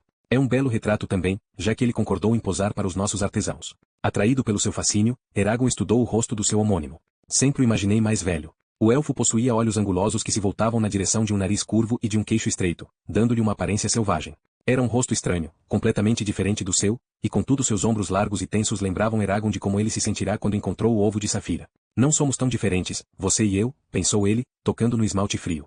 E uma vez que minha sensibilidade se iguala à sua, poderemos realmente ser irmãos ao longo do tempo. Fico me perguntando se você aprovaria as minhas atitudes? Ele sabia que os dois haviam feito pelo menos uma escolha idêntica, ambos guardaram o ovo. Ele ouviu uma porta se abrir e se fechar, quando se virou, viu Arya se aproximando, vindo da outra extremidade da galeria. Ela examinou cuidadosamente a parede com a mesma expressão vaga que Eragon a vira usar quando confrontou o conselho dos anciãos. Quaisquer que fossem suas emoções particulares, ele sentia que a elfa havia achado a situação desagradável. Arya inclino a Kabika. Grimsborth. Arya. Você andou instruindo Eragon sobre a sua mitologia? Ganel soryu positivamente. As pessoas devem sempre entender a fé da sociedade a qual pertencem. Contudo, compreensão não implica em crença. Ela bateu com o dedo no pilar de uma arcada. Nem significa que aqueles que fornecem tais crenças o fazem por mais do que ganho material. Você negaria os sacrifícios que o meu clã faz para trazer conforto aos nossos irmãos? Não nego nada, só pergunto que bem poderia advir caso a sua riqueza fosse distribuída entre os necessitados, os famintos, os desabrigados ou até mesmo usada para comprar suprimentos para os Varden. Em vez disso, você a pôs toda no monumento apenas para narrar a sua versão ilusória dos fatos. Chega. O anão cerrou os punhos, e seu rosto se encheu de manchas. Sem nós, as colheitas iriam murchar até secar. Rios e lagos iriam transbordar. Nossos rebanhos gerariam feras de um olho só. Os próprios céus iriam se despedaçar ante a fúria dos deuses. Arya Soryu. Só as nossas orações e serviços impedem de acontecer isso. Se não fosse por Elsvag, onde? Eragon logo perdeu o fio da meada da discussão. Ele não entendia as críticas vagas de Arya ao Durgrinstquan, mas conseguiu captar, através das respostas de Ganel que, indiretamente, ela havia deduzido que os deuses dos anões não existiam, questionando a capacidade mental de cada anão que entrava num templo, e apontado que tomou como falhas em seu raciocínio, tudo numa voz agradável e polida. Depois de alguns minutos, Arya levantou a mão, interrompendo Ganel. Esta é a diferença entre nós, Grist Borit. Você se dedica àquilo que acredita ser verdade mas não pode provar. Com isso, temos que concordar em discordar. Ela então se virou para Eragon. Azazel de Hakenyun inflamou os cidadãos de Tarnag contra você. Undin acredita, assim como eu, que seria melhor você ficar resguardado no castelo dele até a hora de partirmos. Eragon hesitou. Ele queria ver mais de Selbideio, mas se fosse haver problemas, então seu lugar era ao lado de Saphira. Curvou-se para Ganel e implorou para ser desculpado. Você não precisa se desculpar, matador de espectros, disse o chefe do clã. Ele se voltou para Arya. Faça o que tiver que ser feito, e que as bênçãos de Guntera estejam sobre você. Juntos, Eragon e Arya deixaram o templo, cercados por uma dúzia de guerreiros, saíram a passos rápidos pela cidade. Enquanto o faziam, Eragon ouviu gritos vindos de uma multidão furiosa no pavimento inferior. Uma pedra caiu em cima de um telhado nas redondezas. Movimento atraiu seu olhar para um rolo de fumaça negra que se erguia dos limites da cidade. Assim que chegou ao castelo, Eragon correu para o seu quarto. Lá, colocou sua cota de malha, amarrou as grevas às suas canelas e as braças aos seus antebraços, enfiou o capuz de couro, o barrete e depois o elmo sobre sua cabeça, e pegou o escudo. Enquanto esvaziava sua saca e seus alforjes, correu de volta para o pátio, onde se sentou encostado na perna dianteira direita de Saphira. Tamad é como um formigueiro em polvorosa, observou ela. Espero que não sejamos mordidos. Arya logo se juntou a eles, assim como fez um grupo de 50 anões fortemente armados que se posicionaram no meio do pátio. Os anões esperavam impassivelmente, falando em grunhidos baixos enquanto vigiavam o portão trancado e a montanha que se erguia atrás deles. Eles temem, disse Arya, sentada ao lado de Eragon, que as multidões possam evitar que alcancemos as balsas. Saphira poderá nos levar voando. Fogo na neve também? E as guardas de Undine? Não, já que estamos abrigados, devemos esperar até a fúria dos anões diminuírem. Ela estudou o céu crepuscular. E lamentável você ter conseguido ofender tantos anões, mas talvez fosse inevitável. Os clãs sempre foram dados à briga, o que agrada um enfurece o outro. Ele colocou o dedo em sua cota. Gostaria de não ter aceitado a oferta de Rotar. Ah, sim. Como foi com Nazuada, creio que você fez a única opção viável. Ninguém pode culpá-lo. A culpa, se é que há, é de Rotar por ter feito o convite em primeira instância. Ele devia estar bem a par das repercussões. O silêncio reinou por alguns minutos. Meia dúzia de anões marchavam em torno do pátio, esticando suas pernas. Finalmente, Eragon perguntou, você tem algum familiar em Duveldenvarden? Demorou um bom tempo para que Arya respondesse. Nenhum de que eu seja muito próxima. Por que? Por que isso? Ela hesitou novamente. Eles não gostaram da minha opção de me tornar a enviada e embaixadora da rainha, parecia inapropriado. Tão logo ignorei suas objeções e mantive o Yahweh tatuado no meu ombro, que indica que eu me devotei ao bem maior da nossa raça, como é o caso do anel que você ganhou de Bron, minha família se recusou a me ver novamente. Mas isso foi há mais de 70 anos, protestou ele. Arya olhou para longe, escondendo seu rosto atrás de uma cortina de cabelo. Eragon tentou imaginar como devem ter sido as coisas para ela, condenada pela família ao ostracismo e enviada para viver entre duas raças completamente diferentes. Não é de se espantar que ela seja tão introvertida, percebeu ele. Há outros elfos fora de Duveldenvarden? Ainda mantendo seu rosto coberto, ela disse. 3 de nós fomos enviados de Elesmera. Faulin e Glenvin sempre viajavam comigo quando transportávamos o ovo de Saphira entre Duveldenvarden e Trongen. Só eu sobrevivi à emboscada de Durza. Como eram eles? Guerreiros orgulhosos. Glenvin adorava conversar com os pássaros com a sua mente. Ele costumava ficar no meio da floresta cercado por um bando de pássaros canoros, ouvia-os durante horas. Depois costumava nos cantar as melodias mais bonitas. E Phelan? Desta vez Arya se recusou a responder, embora suas mãos apertassem o seu arco. Sem se deixar intimidar, Eragon pensou um pouco e mudou de assunto. Por que você tem tanta antipatia por Ganel? Ela o encarou subitamente e tocou seu rosto com os dedos delicados. Eragon se retraiu surpreso. Essa, disse ela, é uma conversa para outra hora. Depois disso a elfa se levantou e calmamente ocupou uma nova posição no pátio. Confuso, Eragon ficou olhando para suas costas. Não entendo, disse ele, recostado à barriga de Saphira. Ela bufou, distraída, o envolveu com o pescoço e o rabo, e caiu no sono na mesma hora. Enquanto o vale ia escurecendo, Eragon lutou para se manter alerta. Ele puxou o colar de Ganel e o examinou várias vezes usando a magia, mas só encontrou o encanto de proteção do sacerdote. Desistindo, enfiou o colar de novo sob a túnica, colocando o escudo na sua frente, e se aceitou para esperar a noite passar. Ao primeiro sinal de luz no céu, embora o próprio vale ainda estivesse debaixo de sombras e permaneceria assim até o meio-dia, Eragon acordou Saphira. Os anões já haviam despertado, ocupados em disfarçar suas armas para que pudessem rastejar por Tarnag no mais completo sigilo. Undin chegou até a fazer Eragon amarrar trapos em volta das garras de Saphira e dos cascos de fogo na neve. Quando tudo estava pronto, Undin e seus guerreiros formaram um amplo bloco em torno de Eragon, Saphira e Arya. Os portões foram cuidadosamente abertos, não vinha som algum das dobradiças lubrificadas, e todos seguiram em direção ao lago. Tarnag parecia deserta, as ruas vazias, ladeadas por casas onde seus habitantes jaziam abstraídos e sonhadores. Os poucos anões que eles encontravam os encaravam silenciosamente, para depois se afastar como fantasmas no crepúsculo. No portão de cada patamar, um guarda lhes acenava sem fazer qualquer comentário. Logo se viram cruzando os campos barrentos da base de Tarnag. Além destes, alcançaram o cais de pedra que beirava a água calma e cinzenta. Havia 2 grandes balsas à espera deles, amarradas em um pier. 3 anões estavam agachados dentro da primeira, 4 na segunda. Eles se levantaram assim que Undin apareceu. Eragon ajudou os anões a vendar fogo na neve e prender suas patas, para depois persuadir o cavalo relutante a subir na segunda balsa, onde foi amarrado e forçado a se agachar. Enquanto isso, Saphira escorregava do pier para dentro do lago. Apenas sua cabeça ficou acima da superfície enquanto ela nadava dentro d'água. Undin segurou o braço de Eragon. E aqui que nos separamos. Você está com os meus melhores homens, eles irão protegê-lo até você chegar a Duveldenvarden. Eragon tentou agradecê-lo, mas Undin balançou a cabeça. Não é uma questão de gratidão. E o meu dever? Só fico envergonhado por sua estada ter sido manchada pelo ódio de Azeceld e Hakenhun. Eragon fez uma reverência e depois embarcou na primeira balsa com Orik e Arya. As espias foram soltas e os anões se afastaram da margem usando longas varas. À medida que a alvorada se aproximava, as 2 balsas flutuavam na direção da foz do Azerragni, e Saphira ia nadando entre ambas.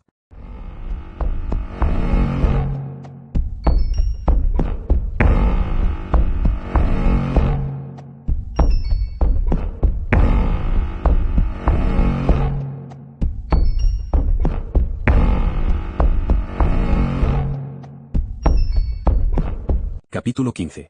Diamante na noite. O Império violou o meu lar. Assim pensou Hora ao ouvir os gemidos angustiados dos homens feridos durante a batalha da noite anterior com Hazaki e os soldados. Hora estremeceu de medo e raiva até seu corpo inteiro ser consumido por calafrios febris que deixaram suas faces ardendo e sua respiração curta. E ele estava triste, muito triste, como se os feitos dos Hazaki tivessem acabado com a inocência dos seus refúgios da infância. Afastando-se da curandeira, Gertrude, que cuidava dos feridos, Horan continuou a seguir em direção à residência de Horst, reparando nas barreiras provisórias que preenchiam os espaços entre as casas, as tábuas, os barris, as pedras empilhadas e as armações estilhaçadas das 2 carroças destruídas pelos explosivos dos Hazaki. Tudo parecia dolorosamente frágil. As poucas pessoas que andavam por Carvajal tinham o olhar vidrado por causa do trauma, do sofrimento e da exaustão. Horan também estava cansado, mais do que nunca. Não dormia há 2 noites, e seus braços e suas costas doíam por causa das lutas. Ele entrou na casa de Horst e viu Elaine em pé no vão da porta aberta para a sala de jantar, ouvindo a conversa inflamada lá dentro. Ela acenou para o jovem entrar. Depois que frustraram o contra-ataque dos Hazaki, os cidadãos proeminentes de Carvajal haviam se isolado numa tentativa de decidir qual atitude o vilarejo devia tomar e se Horst e seus aliados deviam ser punidos por iniciar a rebeldia. O grupo passou a maior parte da manhã tentando deliberar. Horan deu uma olhada dentro da sala. Sentados em volta da mesa comprida estavam Birgi, Sloan, Lorin, Jedrick, Delvin, Fis, Morn e muitos outros. Horst presidia a mesa, sentado à cabeceira. E eu digo que foi estúpido e precipitado. Exclamou Kizel, tentando se levantar apoiado nos seus cotovelos magros. Você não tem motivos para colocar em perigo. Morn levantou a mão. Já falamos sobre isso antes. Se o que foi feito devia ter sido feito não está em questão. Por acaso, eu concordo. Kimby era tão meu amigo como de qualquer um aqui, e estremeço ao pensar no que esses monstros fariam com Hora. Mas o que eu quero saber é como iremos sair dessa situação desagradável. Fácil, matando os soldados, apregoou Sloan. E depois? Mais soldados virão até nos afogarmos num mar de túnicas vermelhas. Mesmo se entregarmos Hora, isso não adiantará nada. Vocês ouviram o que os Hazaki disseram. Eles irão nos matar se protegermos Hora e nos escravizarão se não o fizermos. Vocês podem pensar diferente, mas, na minha opinião, eu prefiro morrer a passar minha vida como escravo. Morn balançou a cabeça e sua boca se fechou numa linha reta e inflexível. Não podemos sobreviver. Fez que se inclino para a frente. Podemos partir. Não há lugar para onde ir, retrucou Kizel. Estamos encurralados pela espinha, os soldados bloquearam a estrada e mais além está o resto do Império. A culpa é toda sua, gritou Tani, apontando um dedo trêmulo para Horst.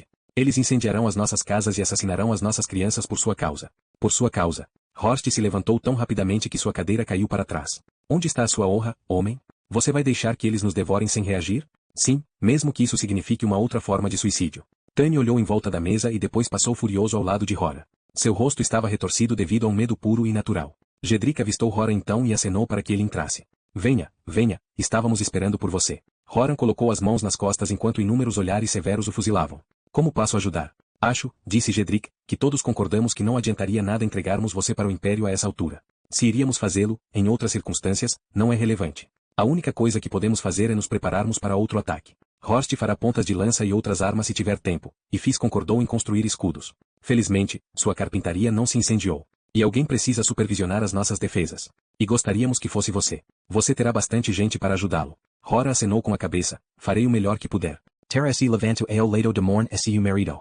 Era uma mulher grande, com cabelo escuro e grisalho e mãos fortes capazes de quebrar um pescoço de galinha e de separar dois homens briguentos. Ela disse, não deixe de fazê-lo, Rora, caso contrário teremos mais funerais. E depois se voltou para Horst. Antes de seguir em frente, gostaria de lembrar que ainda temos alguns homens para enterrar. E há crianças que devem ser levadas para um lugar seguro, talvez para a fazenda de Kavley em Noss Creek. Você devia ir para lá também, Elaine. Não deixarei Horst, disse Elaine calmamente.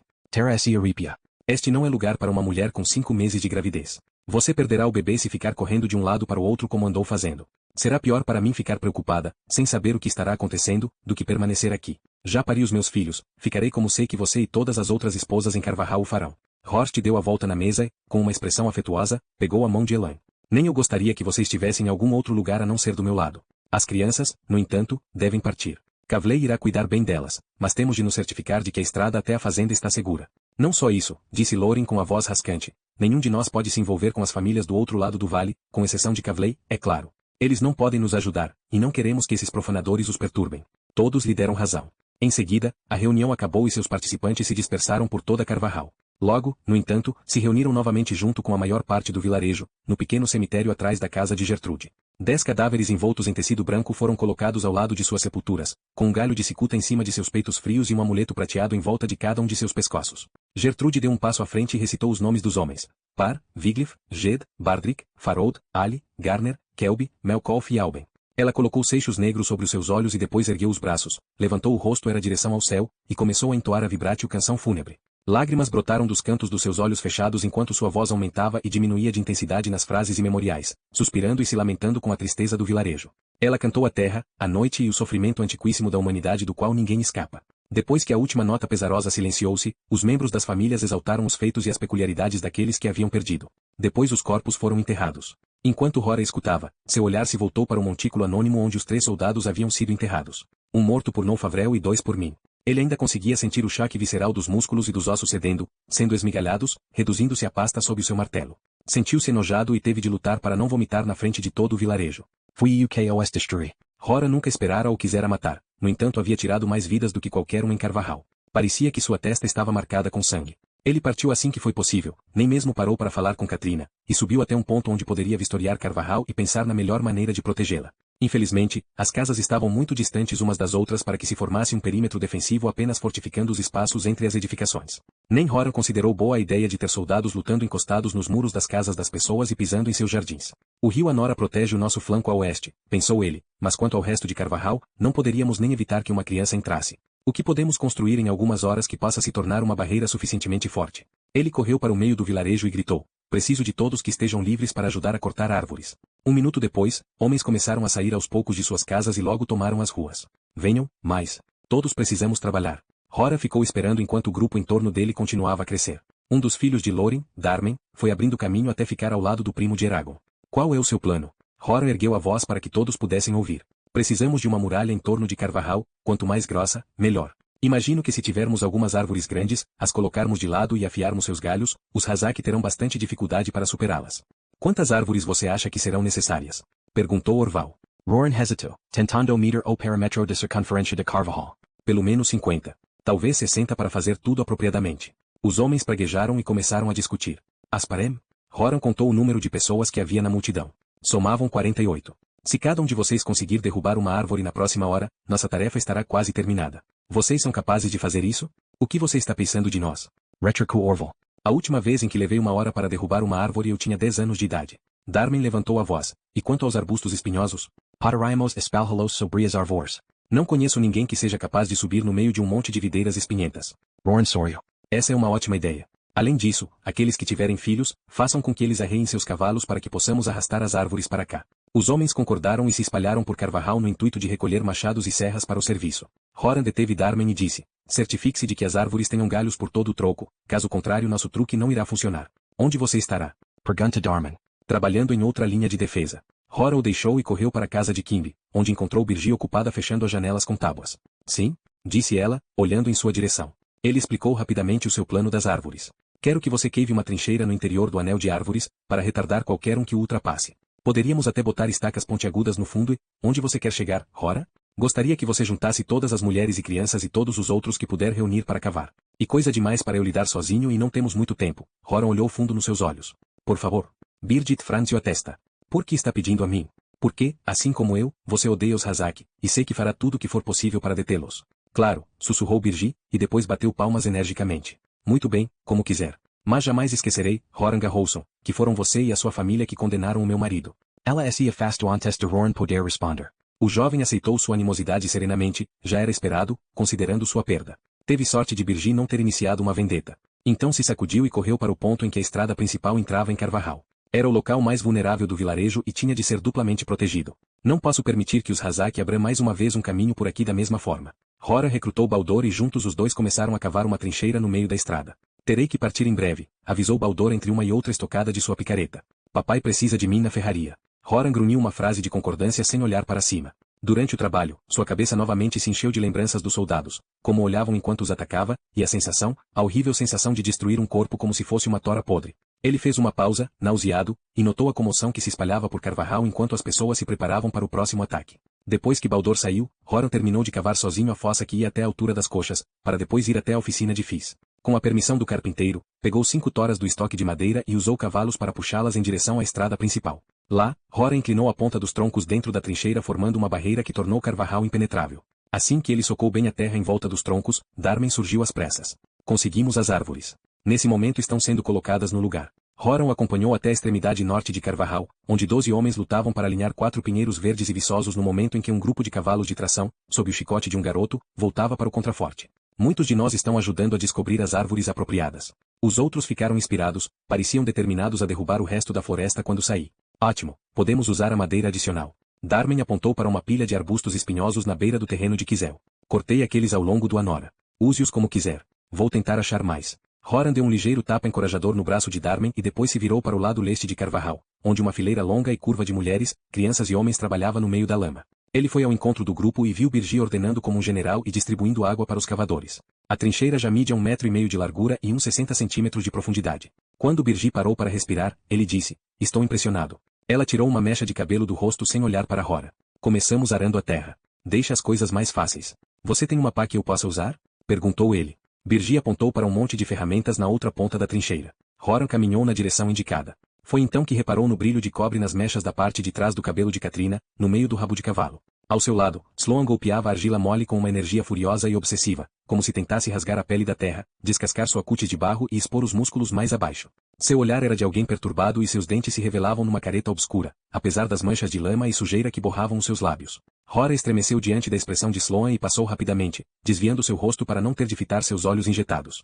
Pegou uma pá e a enfiou imediatamente no solo, fazendo o melhor possível para se esquecer de suas preocupações no calor do esforço físico. O dia foi passando numa torrente contínua de atividades, sem pausas para refeições ou períodos de descanso.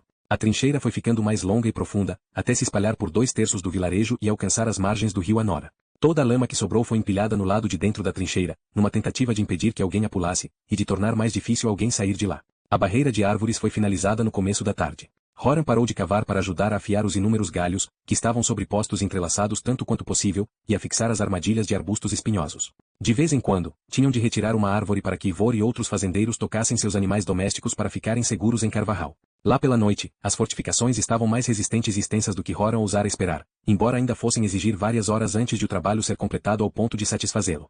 Ele se sentou no chão para mastigar um pedaço de pão fermentado e ficar olhando para as estrelas em meio a uma névoa de exaustão. Uma mão caiu sobre o seu ombro, ele olhou para cima e viu Albriec. Toma.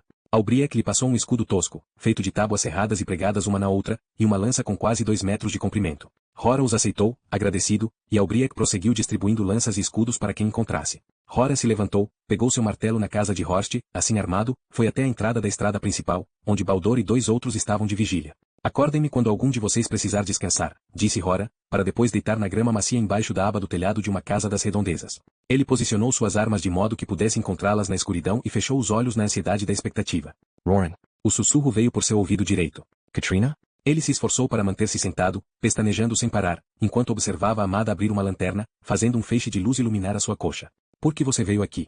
Queria Seus olhos, grandes e misteriosos, em contraste com suas faces pálidas, aumentavam com as sombras da noite. Ela pegou o braço de Horan e o levou para uma varanda deserta, longe do alcance do ouvido de Baldur e dos outros em guarda. Depois colocou as mãos em seu rosto e o beijou suavemente, mas ele estava muito cansado e preocupado para responder ao seu afeto. Ela se afastou e o estudou. Ok, hada era do Roran? O jovem deixou escapar um riso agudo e amargo. O que há de errado? O mundo está errado, está tão torto quanto uma moldura amassada. Ele apertou o punho contra a barriga. E eu estou errado. Toda vez que me permito relaxar, vejo os soldados sangrando debaixo do meu martelo. Homens que eu matei, Katrina. E seus olhos, seus olhos. Eles sabiam que estavam prestes a morrer e não podiam fazer nada. Ele tremeu na escuridão. Eles sabiam, eu sabia, e eu ainda assim tinha de fazê-lo. Isso não podia. As palavras lhe fugiram quando ele sentiu as lágrimas quentes escorrendo por seu rosto. Katrina afagava a cabeça de Horan enquanto ele chorava por causa dos últimos dias. Ele chorou por Garros e Eragon, chorou por Par, Kimby e pelos outros mortos, chorou por si mesmo, e chorou pelo destino de Carvajal. Soluçou até suas emoções esgotarem-se e o deixarem tão seco e oco quanto uma casca de cevada. Forçando-se a respirar fundo, Horan olhou para Katrina e notou as lágrimas no rosto da amada. Ele as limpou com o polegar, como se fossem diamantes na noite. Katrina, meu amor. Ele repetiu a frase, saboreando as palavras. Meu amor. Eu não tenho nada para lhe oferecer além do meu amor. Ainda assim, tenho de perguntar. Você quer casar comigo? Sob a luz fraca da lanterna, ele viu uma expressão de pura alegria e surpresa brotar em seu rosto. Depois ela hesitou e surgiu uma dúvida inquietante. Era errado ele fazer o pedido, ou ela aceitar, sem a permissão de Sloan. Mas Horan não se importava mais, tinha de saber agora se ele e Katrina iriam passar suas vidas juntos. Então ela disse suavemente, sim, Horan, eu aceito.